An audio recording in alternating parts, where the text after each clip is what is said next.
This is exactly what you are going to do to get straight A stars at A level, coming from a girl who got 5 A stars. Or if it would help you sleep at night, I got 4 A stars in my A levels and an A star in my EPQ. My first and most important tip is to make sure you are staying on top of things.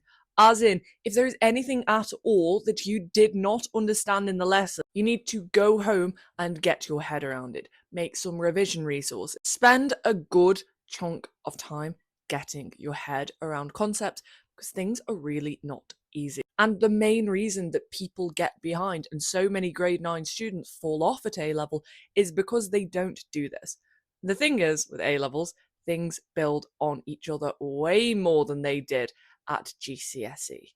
You have this depth of knowledge because you do 3 or 4 A levels instead of that breadth of knowledge that you had at GCSE. Therefore, to get deeper into the subject or to build up your understanding more, you need to have those foundations of knowledge and those building blocks, which you get from the previous lessons. Make revision resources as you go along. Now, this is going to be very easy for you because you are going to be constantly tested through end of topic tests, through exam style questions. While you are doing them, just be creating the revision resources for that content. So I would have these revision posters. I had one like for maths on the large data set.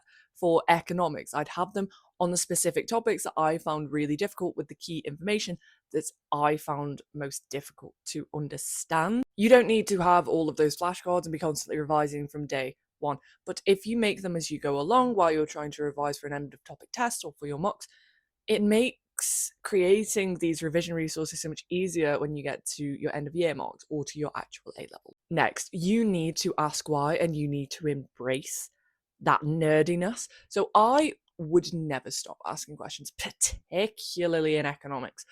And that's because I love it. I study economics at university and I'm really interested in it. And if you really want to get an A star, not an A star, you need to understand why things happen because understanding why is fundamentally how you are able to link different topics and concepts together. And that is what they have you do in the exam so they can differentiate between a grade A student and a grade A star student. Let's take A level maths for example. It's not just enough to be able to find a stationary point and follow that process.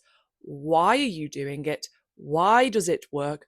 How does differentiation work? Okay, yeah, we do from first principles. No. How does it work and why does that actually help you find a stationary point at the end of the day? If you know that, you will be able to solve the hardest question. If you found this video helpful, follow for more daily A-level tips.